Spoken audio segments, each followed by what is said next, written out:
Hey guys, I'm glad you're here. Today's project is this Weed Eater brand string trimmer, and the problem is that in one of my last videos, the engine kill switch wasn't working. We had to use the carburetor choke to kill the engine, which isn't ideal. Let's see what went wrong and hopefully fix it.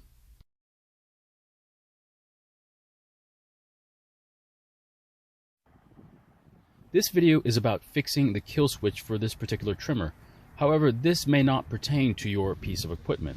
I'll explain other possibilities at the end of the video. If the kill switch doesn't work, then the other option is to use the choke to stop the engine. This might be a problem though, as it basically floods the engine. If you want to keep using the choke to kill the engine, that's obviously your choice.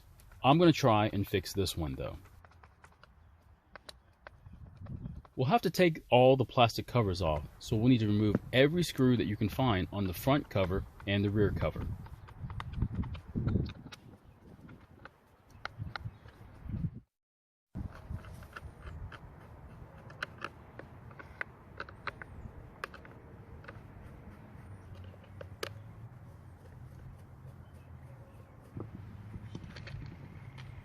Now it's time to take off the plastic handle. The screw in the rear of the plastic handle and in the middle of the three is actually the bolt that holds the shaft to the engine, so don't take that one off just yet.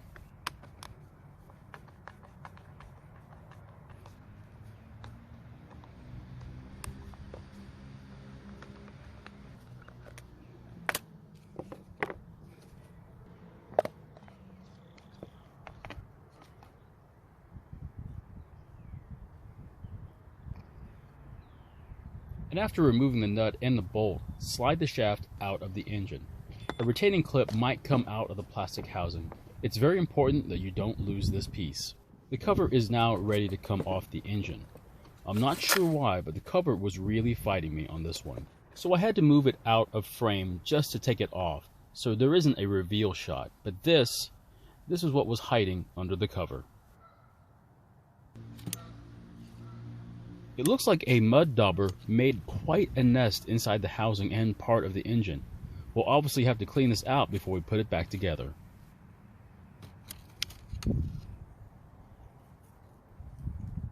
Now this is the part I'm most interested in though. The nest is completely covering the switch, which is probably why it's not working. Let's remove the nest carefully and then take out the switch and take a good look at it. All you need to do is depress the tabs on either side of the switch and then simply push it out of the housing. Before we can take a look at the switch, we also need to remove the connectors from it. I probably should have removed the connectors first while it was still being held by the cover. Okay, so I think I know exactly what the problem is.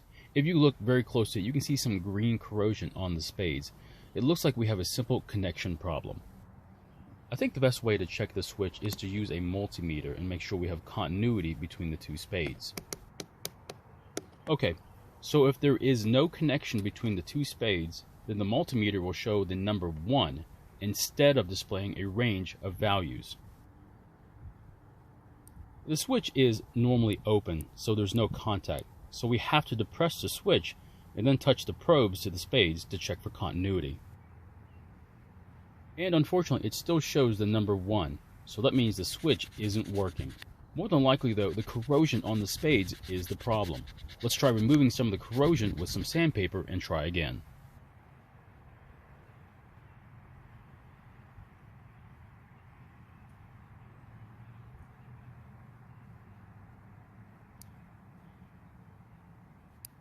Okay, so it looks like that did the trick. The switch is working luckily. Let's replace the switch back into the cover and proceed to reassemble the engine.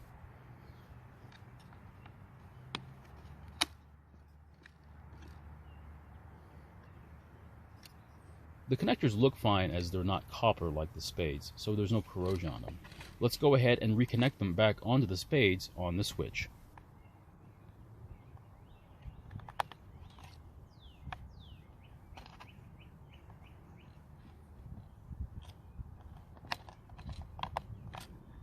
And since we're here anyway, let's lubricate the pawl springs so that we don't have any problems in the future.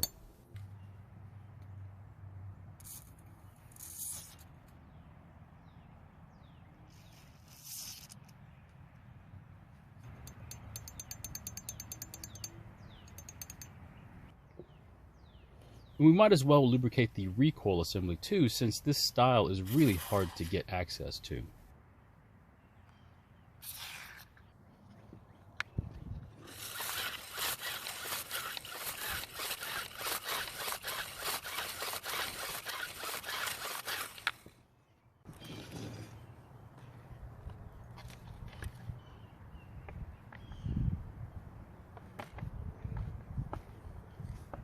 And yet, once again, the front cover was really difficult to get seated properly onto the engine.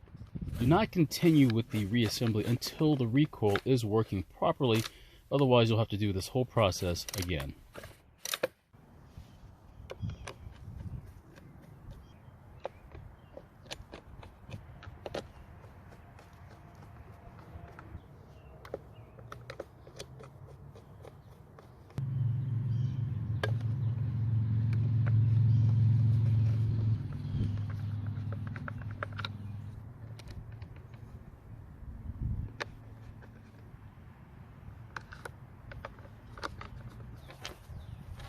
Reinsert the retaining clip into the plastic cover first, followed by the shaft.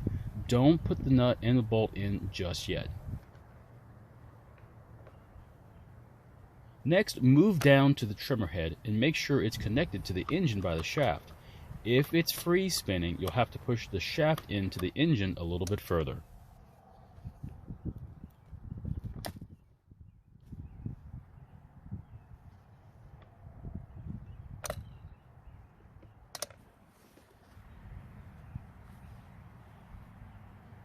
And after that point, it is okay to install the nut and the bolt to hold the shaft to the engine.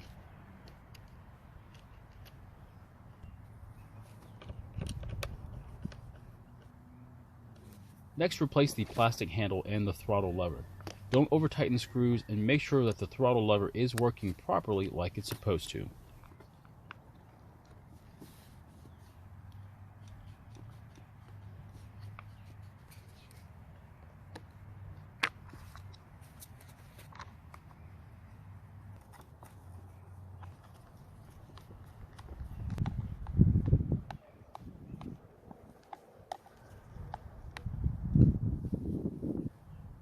It's now time to put some fuel into the tank and try starting it. Hopefully the switch works, otherwise we'll just have to replace it.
Well, fortunately for us, it looks like the switch is working just fine.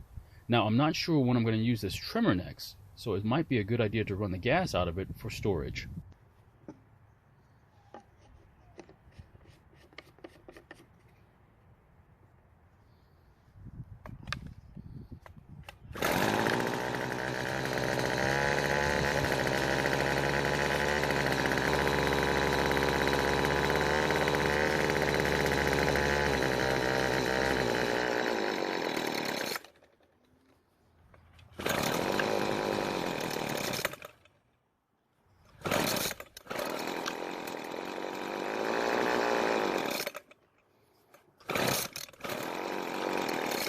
Now, once the carburetor and the fuel lines are completely empty of fuel, you'll want to remove the fuel cap and let all the gas dry out from the tank.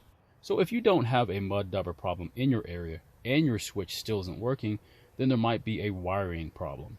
The grounding wire might have a bad connection to the metal part of the engine, or otherwise the switch may have an internal issue and may need to be replaced altogether.